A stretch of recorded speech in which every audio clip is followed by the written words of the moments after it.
Lights, camera, action. Here is a list of the top seven tools that actors can use, which are widely recognized across various acting techniques. And first, emotional preparation. The technique I learned this from is the Stanislavski system. I talk about it in many of my videos. I'll show you where to find this on my site in a second on my YouTube channel. What they call it, emotional memory. Description: actors recall their own personal experiences to connect with the character's emotions realistically. This is, so if you're on my YouTube channel, which obviously you are, scroll to the one where I talk about how to cry on cue. Emotional preparation was used in this, okay? Maybe I'll put the link right now. Yeah, I'll put chapters in this video. So there's going to be a chapter right here so you can watch the video I'm talking about, how to cry on cue, okay? You are going to want some books. There are more complicated books about the Stanislavski system, and there are a few that I have found that teach you the bullet points for beginning actors or for kids. I teach acting to youth here in town where I have Tada Acting Studio. So I'll do that for you. Number 2, physicality. I studied in graduate school. I got my MFA in acting from NYU. And we studied the Alexander technique. What they call it is body mapping and movement awareness. I'm not going to read all of this to you. You can read all of this. And again, there will be a link here where you can get the downloadable so that you can read it on paper. But it teaches you that, and I'm sitting so horribly right now. If you focus on everything about your body, this is your vessel that you're going to bring these characters to life with. So yes, you want to stretch, your posture matters. All of these things matter because the more aware you are of your body, the more accessible it will be for you to bring these characters to life, okay? Focus on your physicality. And I'm not talking about you have to be a size this or a size that or none of that. I am a plus size mommy and they need me on TV too. I'm talking about being aware of your body and how it moves and affects everything. In fact, in that same video I talked about where I was crying on cue, I hadn't stretched and I got a pain in my side, and it locks your emotions down so you can't access what you're trying to access. Okay. Number 3, focus on voice control. We studied the Linklater, I hope I'm saying it right. I believe I am. The Linklater voice technique in graduate school. I got my MFA, NYU. Yes. So what they call it is freeing the natural voice. Oh my goodness. Exercises that can help you do this. Breathing like a singer. I just realized I wasn't even breathing. I was way up here in my voice instead of down here. Just especially with TV. Like I was really animated for a second because I'm on YouTube. But I have to bring it down and talk just like a real person for television. And that was really hard for me because I started as a theater actor who loves Shakespeare and being big, and hire me for a Hallmark movie, someone, because that's my tendency out there. But you have to get in your little bubble and have your voice just the real you. And if you don't have access to your own vocal control, you're not going to be able to do it the way that your acting skills can. Get this book, The Linklater Voice Technique. There will be a link there for you, okay? Glasses back on, mommy cannot see. Okay, I'm still on time to go get my kid from school. Wait, sorry. You know I'm not vain today. I didn't even put on any makeup. I'm not going to do a filter, nothing. You're getting the real me. So, but right now, I had a hair in my eye. Okay, number 4, character analysis. Almost every single one of the top acting techniques that I'm covering here will also talk about character analysis. In each of these bullet points, I'm telling you one thing that you can learn from one of the techniques on that issue. I just heard one of my dogs come in. He'll be probably in. You'll probably see him in the background in a second. Hi, baby. That's Rexy. He's gonna guard me from over there. Rex, my dog. I love him. Okay, so you need to get Uta Hagen's books. Okay, I will post a link to some of Uta Hagen's teachings for you. And what this is called, which will help you in the character analysis, is object exercises. And for this one, I will read the description. Actors explore scenes by focusing on specific objects, enhancing their understanding of the character's motivations and relationships. So, you know, even now, and we're getting to that, we're getting to my coach now. Amy Lyndon, if I were going to start over, I learned all of these things in graduate school and undergraduate school. I went the scholastic route, primarily because we grew up, you know, you'll see that on my like hello to you videos here. Humble beginnings, didn't have money to go take acting classes. So I went the college route because I could get student loans for the college route. And boy, do I regret that. Come on, YouTube, let's get monetized and pay off my student loan. But my point being, even now, Amy Lyndon, the top booking coach of today's era, still recognizes object exercises because she teaches me to go moment to moment, think of it like frame by frame in a movie or television show, and the things you touch, feel around you, they will inform your character. I did a scene in class a couple of, was it last week? Not this Monday, last Monday. You know, I didn't really have a coffee pot in my hand, but I had a relationship to this coffee pot that I was imagining. In fact, I had this in my hand, but it was out of frame. You couldn't see it. But I've been a waitress many a year, so I have a strong relationship with this object that pours the coffee for my people that come to my restaurant. That's what I was playing. So think of the objects in your scenes as characters in the scene. And how do you relate to those characters? Anyway, you'll see. You're gonna, it's way more complicated or maybe easier than I'm explaining, but get that book or one of the books. I'm gonna put a link here for you. Okay, that's number 4. Number 5, imagination. You remember when we were little kids, and Amy Lyndon talks about this in her 15 guideline map to booking. When we just say, you know, hey, you're a tree. Okay, I'm a tree. Just do it. Imagine yourself in that you're a tree. So at its core, acting is taking the script and imagining yourself in that situation. You, the real you. And there's no wrong or right way to do it. That's why there's so many acting techniques. The way that works for you today, that gets you to the place that tells the story in the most appropriate way, the way the writer intended it to be written. I just made a noise in my chair. I swear that wasn't something else. It was a noise in my chair. That's the thing you should be doing today.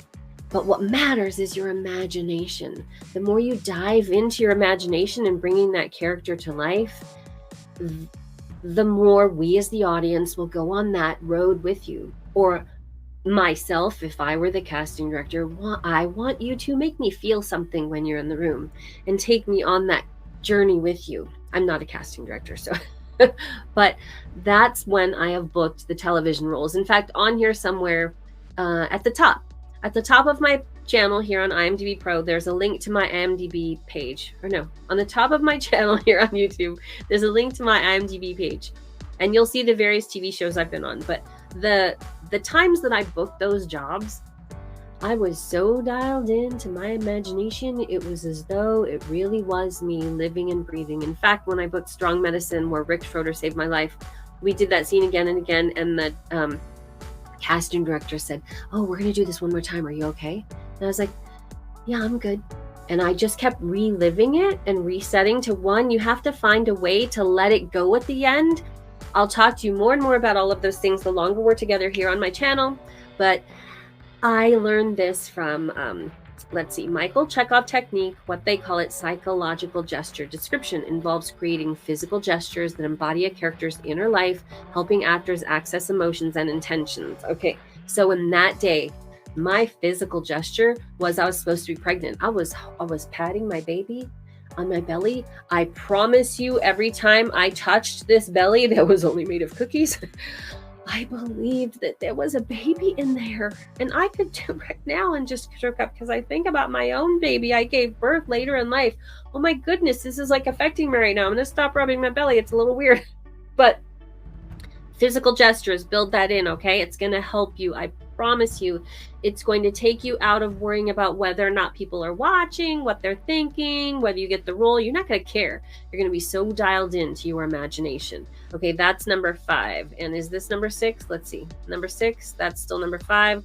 Number 6, observation. Ooh, this was really fun, actually. Oh, this is supposed to be white. Hey, look, I'm going to teach you how to do this on Canva right now because I'm going to change that to white. And I have my brand kit right here. I'll talk to you about building a brand kit if you want to learn more about Canva. There you go. Okay, so this is in the Meisner technique, observation. What they call it is the repetition exercise. Here's the description. Actors observe and respond truthfully to their scene partner, enhancing their ability to react authentically in the moment. Okay. Do not just memorize your scene as though it's a bunch of lines and say it the same way every time. If in that moment I'm your scene partner and I yell at you and I've never yelled at you, you certainly better not just respond very calmly the way you always have. You have to observe what's really going on around you, take it in, and let it affect you. Oh my gosh, that is gold. And this will serve you well if any of you are also theater actors. You know, when you're doing something very complicated, there's 30 people on the stage and somebody's wig falls off. I have seen actors pretend they didn't see it and just leave it there. Somebody's going to slip and fall and crack their head open because you don't observe that it happened. Your third eye is what I talk about this in that thing where the video I referenced earlier where I teach you to cry on cue. Your third eye is always watching you and keeping you safe. So there's that observation. There's the observation of taking in what's happening, taking it into your soul and reacting to it. But your third eye better observe what's really around you, pick up that, and a smart actor will come up with a way to incorporate it or laugh it off. In fact, I'm going to tell you a quick story before I go on to number 7. I played Miranda in The Tempest quite a few times, and one time I played her for the Will Gear Theatricum Botanicum, and the man who was playing Prospero forgot his staff. It's a very important prop in the show. And in Shakespeare, in front of an audience, he says to me, "Daughter, go fetch my staff." That is not in the play, people. Not in the play, not in The Tempest. But I took in what he said. I ran off stage. I looked for it. I couldn't find it. I ran back on. We had to get back to where we left off and keep going. So I just did this. "I cannot find it, sir," or "father," or something. And then we kept going. But I had to take it in, react to it. How dumb would it have looked if I didn't even hear that he threw in that line because I was going rote and just said the next line in the script? So really observe, take it in, real life. In some of the training I have here, I talk to you about aha moments. I'll show you where that is. Note to self, I have to show you where some of my other training is down below, and I'll scroll to it. Okay, number 7. Are we on number 7? Script breakdown. I'm not kidding you. This is the goodness, honest truth. If I were going to start from square one right now, if you're finding me and you're a brand new actor, yes, I think you should study all those books that I'm laying out here. Yes, click all those links and get them for your library. It's important. I have a library behind me. That used to be a closet. I took it all out to make it a backdrop. But if I were going to start with just one technique and no other, I would head directly to the 15 guideline map to booking by Amy Lyndon, my coach, who I featured at the beginning. Why? Because she gives you 15 steps, 15 actionable steps to break down your scene. It's going to help you memorize your lines by doing it, but it's not about memorizing lines. It's about knowing the story, being a better storyteller, breaking it down into a beginning, middle, and end, knowing how you're affecting the other person, knowing why, the relationships, all those things I learned from Stanislavski. However, in a much more actionable way right now. You could get any script under the sun, do the 15 guidelines, do her work, and go out and book the role. I'm not kidding you. I am in her masterclass, and I'm working on a scene right now. I have to do some homework. I have to go get my kid in 10 minutes. I have to leave in 10 minutes. Get it. So script breakdown, and I'll read what it says here. Okay. Description: the 15 guideline map to booking technique. Amy emphasizes breaking down the script to identify key moments and turning points for the character. By understanding these crucial points, actors can deliver powerful and authentic performances that resonate with the audience. I'm going to elaborate on that in a second because it ties directly into my top 2 mentors. Okay, Amy Lyndon, there I am coaching with her, and Wendy Elaine Wright. That was a time that we were on Zoom, and it's like we're all like tied in somehow, because on this day when I was on Zoom being interviewed by Wendy, Amy called her on the phone. I wouldn't know Amy Lyndon if it wasn't for the Hollywood Winner Circle. I know my coach, my branding mentor, my social media mentor, my other coach, all of my people that you turn to because you just need a little more inspiration as an actor to not stop going, I wouldn't know any of them if it weren't for the Hollywood Winter Circle. And thank goodness, because I live out here in Tehachapi, California. There's no like in-person other, acting studios for me to go to. I run an acting studio here. I'm the only one. It's kids and teens and youth mostly, but I connect with everybody on Zoom. You could live anywhere and join the Hollywood Winter Circle. You don't have to live in Hollywood. It's going to teach you to take the tools and excel from wherever you are. Okay, so my point being, she called that day, and then there she is on the phone. And so this just happened again. I was just on a Hollywood Winter Circle call, and they were looking at a scene for an actor, giving him feedback, and who should call on the phone to Wendy but Amy Lyndon. So she sent her the link, and she looked at this person's video right on the spot and called back with feedback. How great is that? This doesn't happen, people, just out there in the world. We can't do it alone. It takes a village.